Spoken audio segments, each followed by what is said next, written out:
Welcome back to my channel. ಹೊಸದಾಗಿ channel ನೋಡ್ತಾ ಇದ್ದರೆ ಸಬ್ಸ್ಕ್ರೈಬ್ ಮಾಡಿಕೊಂಡು ಸಪೋರ್ಟ್ ಮಾಡಿ. ಸಚ್ಚಿದಾನಂದ ಸಾಯಿನಾಥ್ಗೆ ನಮಸ್ಕಾರ ಮಾಡುತ್ತಾ ಸಾಯಿನಾಥರ ಅನುಗ್ರಹ ಎಲ್ಲರ ಮೇಲೂ ಇರಲಿ ಅಂತ ವಿಡಿಯೋ ಪ್ರಾರಂಭ ಮಾಡ್ತಾ ಇದ್ದೀನಿ. ಸ್ನೇಹಿತರೆ, ನಮಗೆ ಏಕಾದಶಿ ಅನ್ನೋದು ಮಂಗಳವಾರದ ದಿನ ಬಂದಿರೋದ್ರಿಂದ ತುಂಬ ಅದ್ಭುತವಾಗಿರುತ್ತೆ, ವಿಶೇಷತೆಯಿಂದ ಕೂಡಿರುತ್ತೆ. ನಮ್ಮ ಸಮಸ್ಯೆಗಳನ್ನು ಬಗೆಹರಿಸ್ಕೊಳ್ಳೋದಕ್ಕೆ ಮನುಷ್ಯನಿಗೆ ನಾವು ಹಾರ್ಡ್ ವರ್ಕ್ ಜೊತೆ ಅದೃಷ್ಟ ಅನ್ನೋದು ಕೂಡ ಇರಬೇಕು. ಯಾಕಂದರೆ ಯಾವಾಗಲೂ ತುಂಬ ಜನನ ನಾವು ನೋಡ್ತಾ ಇರ್ತೀವಿ, ತುಂಬ ಬಡವರಾಗೇ ಇರ್ತಾರೆ, ಕಷ್ಟ ಜಾಸ್ತಿ ಇರುತ್ತೆ, ನೆಮ್ಮದಿ ಅನ್ನೋದು ಇರೋದಿಲ್ಲ. ದುಡಿತಾ ಇರ್ತೀವಿ, ಆದರೆ 4 ಕಾಸು ಅನ್ನೋದು ಎತ್ತಿಡೋದಕ್ಕಾಗೋದಿಲ್ಲ. ಇನ್ನು ಸಾಲ ಜಾಸ್ತಿ ಮಾಡ್ಕೊಳ್ತೀವಿ. ತಿಂಗಳು ಕೊನೆ ಆಗೋಷ್ಟರಲ್ಲಿ 1 ರೂಪಾಯಿ ಕೂಡ ಇರೋದಿಲ್ಲ. ಆದಾಯ ಅಂತ ಬರೋದೇ ಇಲ್ಲ ನಮಗೆ. 4 ಕಡೆಯಿಂದ ಮುಚ್ಚೋಗಿದೆ, ದನದ ರೇಖೆಗಳು ಕ್ಲೋಸ್ ಆಗಿದೆ. ಏನೇ ಒಂದು ನಾವು ಕೆಲಸ ಮಾಡಬೇಕು ಅಂದರೆ, ಯಾವುದೇ ಒಂದು ಅವಶ್ಯಕತೆ ಇದ್ದರೂ ಏನಕ್ಕಾದರೂ ಆಗಲಿ ದುಡ್ಡು ಅನ್ನೋದು ಮತ್ತೆ ನಾವು ಸಾಲ ಮಾಡ್ತಾ ಇದ್ದೀವಿ ಅಂತ ಹೇಳಿದ್ರೆ ಮಂಗಳವಾರದ ದಿನಗಳಲ್ಲಿ ಸಾಲವನ್ನು ತಗೊಳ್ಳೋದಕ್ಕೆ ಹೋಗಬೇಡಿ. ನೀವು ಸಾಲ ಮಾಡಿರ್ತೀರಲ್ವ, ತುಂಬ ಜನ ಸಾಲ ಮಾಡ್ಕೊಂಡಿರ್ತಾರೆ.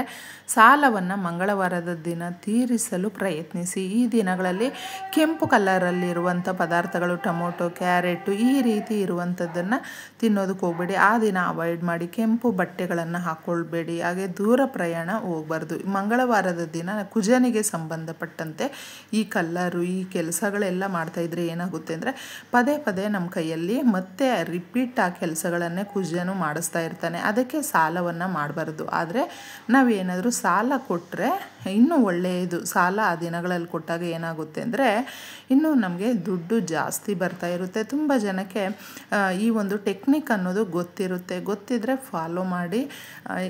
ಅಕ್ಕ ನಮಗೆ ಸಾಲ ಜಾಸ್ತಿ ಇದೆ, ಏನು ಮಾಡಬೇಕು ಗೊತ್ತಾಗ್ತಾ ಇಲ್ಲ, ಬಡ್ಡಿ ಕಟ್ಟೋದಕ್ಕೂ ಆಗ್ತಾಯಿಲ್ಲ ಅಂತ ಹೇಳ್ತಾರೆ. ಅಂಥವರು ಮಂಗಳವಾರದ ದಿನ ಆಯ್ಕೆ ಮಾಡ್ಕೊಳ್ಳಿ. ನೀವು ಯಾರಿಗೆ ಸಾಲ ಕೊಡಬೇಕು ಅಂತ ಅಂದ್ಕೊಂಡಿರ್ತೀರ ಅದರಲ್ಲಿ ಒಂದು ಭಾಗದಷ್ಟಾಗಲಿ, ಅಥವಾ ನೀವು ಬಡ್ಡಿ ಕಟ್ತಾ ಇದ್ದರೆ ಅದನ್ನು ಕೊಡೋದಾಗಲಿ, ಏನೋ ಒಂದು ಕಷ್ಟಪಟ್ಟು ಪ್ರಯತ್ನಪಟ್ಟು ಒಂದು ವಾರ ನೀವೇನಾದರೂ ಈ ಥರ ಕೊಟ್ಟುಬಿಟ್ರೆ, ಒಂದು ವಾರಕ್ಕಾಗಿರಬಹುದು ಅಥವಾ ತಿಂಗಳು ಆಗಿರಬಹುದು, ನಿಮಗೆ ಅನುಕೂಲ ಆಗುತ್ತೆ, ಹುಡುಕೊಂಡು ಬರುತ್ತೆ. ನಾವು ಈ ವಾರ ಏನೋ ಮಾಡಿಬಿಟ್ವಿ, ನೆಕ್ಸ್ಟ್ ಹೆಂಗಾಗುತ್ತೆ ಅನ್ನೋದು ಒಂದು ಡೌಟ್ ನಿಮ್ಗೆ ಬರಬಹುದು.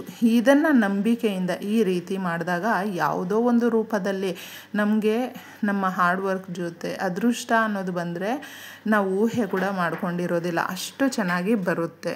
ಅದಕ್ಕಂತಂದ್ಬಿಟ್ಟೆ ಈ ರೀತಿಯ ತಿಥಿ ವಾರಗಳು ಅನ್ನೋದು ಇರುತ್ತೆ. ಏಕಾದಶಿ ಅನ್ನೋದು ಮಂಗಳವಾರದ ದಿನ ಬಂದಿದೆ ಅಂದರೆ ತುಂಬ ಚೆನ್ನಾಗಿರುತ್ತೆ. ಯಾರಿಗೆ ತುಂಬ ಆರೋಗ್ಯ ಸಮಸ್ಯೆಗಳಿರುತ್ತೆ ಹಾಗೂ ಹೆಣ್ಮಕ್ಳಲ್ಲಿ ಮುಖ್ಯವಾಗಿ ತುಂಬ ನೋವು ಪಡ್ತಾ ಇರ್ತಾರೆ.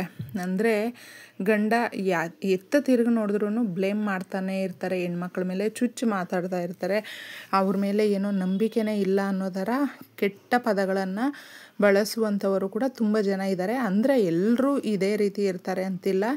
ಎಷ್ಟೋ ಜನ ನಮಗೆ ನಮ್ಮ ಸುತ್ತಮುತ್ತನೇ ಇರ್ತಾರೆ.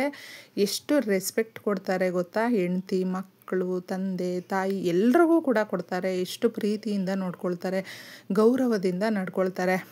ಇಂಥವರೇ ಇರ್ತಾರೆ ಅಂತಲ್ಲ. ಆ ಥರ ಏನಾದರೂ ಇದ್ದಾಗ ನಿಮ್ಮ ಮನೆಗಳಲ್ಲಿ ನೀವು ಈ ಪರಿಹಾರಗಳನ್ನು, ಏಕಾದಶಿಯ ಪೂಜೆಗಳನ್ನು ಮಾಡ್ಕೊಳ್ಳಿ. ಹೆಣ್ಮಕ್ಳಿಗೆ ತುಂಬ ಚೆನ್ನಾಗಿರುತ್ತೆ. ಅಟ್ ಎ ಟೈಮ್ ಗಂಡು ಮಕ್ಳಿಗೂ ಕೂಡ ಈ ಥರ ಏನಾದರೂ ಸಂಕಷ್ಟಗಳು ಎದುರಾದಾಗ ನಮ್ಮ ಮನೆಯಲ್ಲಿ ಸರಿಯಾಗಿ ನಮ್ಮನ್ನು ಅರ್ಥ ಮಾಡ್ಕೊಳ್ಳೋರಿಲ್ಲ, ತುಂಬ ನೋವಾಗುತ್ತೆ. ಈ ಥರ ಗಂಡು ಮಕ್ಳಿಗೂ ಕೂಡ ಇರುತ್ತೆ. ಅಂಥವರು ಕೂಡ ತಪ್ಪದೆ ವಿಷ್ಣು ಸ್ವಾಮಿಯ ಮಂತ್ರಗಳನ್ನು ಹೇಳ್ಕೊಳ್ಬಹುದು. ಏಕಾದಶಿಯ ದಿನಗಳಲ್ಲಿ ಸಾಧ್ಯವಾದರೆ ಉಪವಾಸ ಇದ್ದು ಈ ಪರಿಹಾರಗಳನ್ನು ಮಾಡ್ಕೊಳ್ಬಹುದು.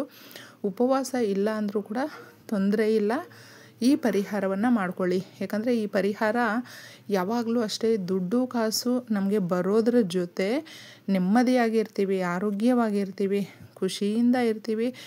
ನಮ್ಮ ಮನಸ್ಸಿಗೆ ಏನೇ ಒಂದು ರೀತಿಯಲ್ಲಿ ಕಿರಿಕಿರಿ ಅನ್ನೋದು ಆಗೋದಿಲ್ಲ. ರಾತ್ರಿ ನೀವಿನ್ನೇನು ಮಲಗಬೇಕು ಅನ್ನುವ ಸಮಯದಲ್ಲಿ ಮಾತ್ರ ಈ ಪರಿಹಾರವನ್ನು ಮಾಡ್ಕೊಳ್ಳಿ. ಮಂಗಳವಾರದ ದಿನಗಳಲ್ಲಿ ಯಾವುದೇ ಕಾರಣಕ್ಕೂ ಅಷ್ಟೇ ನೀವು ಸಾಲವನ್ನು ತಗೊಳ್ಳೋದಕ್ಕೆ ಹೋಗಬೇಡಿ. ಕುಜನು ಮತ್ತೆ ಸಾಲ ಮಾಡಿಸ್ತಾ ಇರ್ತಾನೆ. ಅದಕ್ಕೋಸ್ಕರ ಒಂದು ಬೌಲಲ್ಲಿ ಯಾವುದೇ ಆಗಿರಬಹುದು, ಬೌಲು, ಪ್ಲೇಟು ಏನಾದರೂ ತಗೊಳ್ಳಿ, ಕಲ್ಲುಪ್ಪನ್ನು ತಗೊಳ್ಳಿ. ಕಲ್ಲುಪ್ಪು ಸಮುದ್ರದಲ್ಲಿ ಸಿಗುವಂಥದ್ದು, ಲಕ್ಷ್ಮೀದೇವಿಯ ಜೊತೆ ಬಂದಿರುವಂಥದ್ದು. ಲಕ್ಷ್ಮೀದೇವಿಯನ್ನು ಒಲಿಸ್ಕೊಳ್ಳೋದಕ್ಕೆ, ಲಕ್ಷ್ಮೀದೇವಿ ಅಂದ ತಕ್ಷಣ ಬರೀ ದುಡ್ಡು ಅಂತ ಅಂದ್ಕೊಳ್ತಾರೆ. ಬರೀ ದುಡ್ಡಲ್ಲ ಸ್ನೇಹಿತರೆ, ನೆಮ್ಮದಿ, ಸಂತೋಷ, ಅಷ್ಟೈಶ್ವರ್ಯಗಳು, ಎಲ್ಲ ರೀತಿಯಲ್ಲೂ ಒಳ್ಳೆಯ ಹೆಸರು, ಗೌರವ, ಘನತೆ. ಎಷ್ಟೋ ಜನ ಈಗಲೂ ಕೂಡ ನಮಗೆ ದುಡ್ಡಿಲ್ಲ, ಆದರೆ ನಾವು ತುಂಬ ಗೌರವದಿಂದ ಬದುಕ್ತಾ ಇದ್ದೀವಿ. ನಮ್ಮ ಗೌರವಕ್ಕೆ ಧಕ್ಕೆ ಬಂದರೆ ನಮಗಾಗೋದಿಲ್ಲ ಅಂತ ಕೂಡ ಎಷ್ಟೋ ಜನ ಹೇಳ್ತಾರೆ, ಇದ್ದಾರೆ. ಈ ಥರ ಕೂಡ ಎಲ್ಲ ರೀತಿಯ ಜನಗಳು ಕೂಡ ಪ್ರಪಂಚದಲ್ಲಿ ಇರ್ತಾರೆ. ಆದರೆ ನಾವು ನಮಗೆ ಯಾವುದರಲ್ಲಿ ಕೊರತೆ ಇರುತ್ತೆ ನೋಡಿ, ಆ ಪರಿಹಾರವನ್ನು ಮಾಡ್ಕೊಳ್ಬೇಕು ಅಷ್ಟೇ. ಇಷ್ಟನ್ನು ನೀವು ಕಲ್ಲುಪ್ಪನ್ನು ಹಾಕಿ ಮೊಗ್ಗಿರುವಂಥ ಲವಂಗಗಳನ್ನು 3 ತಗೊಳ್ಳಿ ಸ್ನೇಹಿತರೆ. 3 ಮೊಗ್ಗಿರುವಂಥ ಲವಂಗಗಳನ್ನು, ಸ್ವಲ್ಪ ಕುಂಕುಮವನ್ನು ತಗೊಳ್ಳಿ. ಪೂಜೆಗೆ ಬಳಸ್ತೀವಲ್ವ, ಆ ಕುಂಕುಮವನ್ನೇ ತಗೊಳ್ಳಿ. ಇದೆಲ್ಲವೂ ಏನಾಗುತ್ತೆ ಅಂದರೆ, ನಾವು ನೋಡ್ತಾ ಇರ್ತೀವಿ ಮನೆಗಳಲ್ಲಿ ಮೇಲ್ನೋಟಕ್ಕೆ ಮಾತ್ರ ಚೆನ್ನಾಗಿದ್ದೀವಿ ಅನ್ನೋ ಥರ ಇರುತ್ತೆ. ಆದರೆ ಒಳಗೊಳಗೆ ಒಬ್ಬರನ್ನ ಕಂಡ್ರೆ ಒಬ್ರಿಗೆ ಆಗೋದಿಲ್ಲ. ಎಷ್ಟೋ ದ್ವೇಷ ಇರುವ ರೀತಿ ಸಾಧನೆ ಮಾಡ್ತಾ ಇರ್ತಾರೆ. ಕೋಪ ಜಾಸ್ತಿ ಇರುತ್ತೆ. ಒಬ್ಬರ ಜವಾಬ್ದಾರಿ ಒಬ್ಬರು ವಹಿಸ್ಕೊಂಡಿರೋದಿಲ್ಲ. ಪ್ರೀತಿ ಅನ್ನೋದು ಇರೋದಿಲ್ಲ. ನಂಬಿಕೆ, ಗೌರವ ಅನ್ನೋದು ಇರೋದಿಲ್ಲ. ಇದೆಲ್ಲವೂ ಕಳ್ಕೊಂಡು ಎಷ್ಟೋ ಜನ ಏನೋ ಇದ್ದೀವಿ, ಬದುಕಬೇಕು ಅಂತ ಬದುಕ್ತಾ ಇರ್ತಾರೆ. ಆದರೆ ನಾವು ಎಷ್ಟು ದಿನ ಇರ್ತೀವೋ ಅದರಲ್ಲಿ ನೆಮ್ಮದಿಯನ್ನು ಹುಡ್ಕೊಳ್ಬೇಕು. ಆ ನೆಮ್ಮದಿಗಾಗಿ ಕೂಡ ಈ ಪರಿಹಾರವನ್ನು ಮಾಡ್ಕೊಳ್ಬಹುದು. ನಮ್ಮ ಮೇಲೆ ಶತ್ರುಗಳ ಪ್ರಭಾವ ಬೀರ್ತಾ ಇದೆ, ಅವರು ತುಂಬಾ ಕೆಟ್ಟದ್ದು ಮಾಡ್ತಾ ಇದ್ದಾರೆ ನಮಗೆ ಅಂತ ಹೇಳಿದ್ರೆ, ಅವರಿಂದನೇ ನಾವು ಇಷ್ಟು ಡೌನ್ ಫಾಲ್ ಆಗಿದ್ದೀವಿ. ಪ್ರತಿಯೊಂದಕ್ಕೂ ಕೂಡ ದುಡ್ಡು ಅನ್ನೋದಕ್ಕೆ ಬಹಳ ಮುಖ್ಯವಾದಂಥ ಒಂದು ಸ್ಥಾನ ಇದೆ ಸ್ನೇಹಿತರೆ. ಯಾಕಂದರೆ ಈಗ ಎಲ್ಲ ಜವಾಬ್ದಾರಿಗಳು ವಹಿಸಬೇಕು ಅಂದರೂ ದುಡ್ಡು ಇರಲೇಬೇಕು. ಆ ದುಡ್ಡು ಇಲ್ಲ ಅಂದರೆ ಅಲ್ಲಿ ಜಗಳ ಅನ್ನೋದು ಬರುತ್ತೆ. ಅದಕ್ಕೆ ದುಡ್ಡು ಅನ್ನೋದು ನಮಗೆ ಬರಬೇಕು ಅನ್ನೋದಕ್ಕೂ ಈ ಪರಿಹಾರ ತುಂಬ ಚೆನ್ನಾಗಿ ವರ್ಕ್ ಆಗುತ್ತೆ. ಇದನ್ನು ಮಾಡಿಕೊಳ್ಳುವಾಗ ಬೇರೆಯವ್ರ ಹತ್ರ ಜಾಸ್ತಿ ಶೇರ್ ಮಾಡ್ಕೊಳ್ಳೋದಕ್ಕೆ ಹೋಗಬೇಡಿ. ದೃಷ್ಟಿಗಳಾಗುತ್ತೆ ಅಷ್ಟೇ. ನರದೃಷ್ಟಿಯಿಂದ ದೊಡ್ಡ ದೊಡ್ಡ ಬೆಟ್ಟಗಳೇ ಒಡೆದೋಗುತ್ತೆ. ಯಾಕಂದರೆ ಅಷ್ಟು ಒಂದು ನಾವು ಚೆನ್ನಾಗಿದ್ದೀವೋ ಬಿಟ್ಟಿದ್ದೀವೋ, ನಮ್ಮ ಎದುರಿಗೆ ಇರುವಂಥವರು ಕೆಟ್ಟೋಗಬೇಕು ಅನ್ನೋದೇ ತುಂಬ ಜನರ ಆಸೆ ಆಗಿರುತ್ತೆ. ಅದಕ್ಕೆ ನಾವು ನಮ್ಮ ಅಕ್ಕಪಕ್ಕದಲ್ಲಿ ನಮ್ಮ ರಿಲೇಷನ್, ಬಂಧು ಬಳಗ ಅಂತ ಏನು ಹೇಳ್ತೀವಿ ಅದರಲ್ಲೇ ಇರುತ್ತೆ. ಹೊಸದಾಗಿ ಬೇರೆಯವರು ಯಾರೂ ಹುಡ್ಕೊಂಡು ಬರೋದಿಲ್ಲ ದ್ವೇಷ ಸಾಧನೆ ಮಾಡೋದಕ್ಕೆ, ಸಾಧಿಸೋದಕ್ಕೂ ಕೂಡ.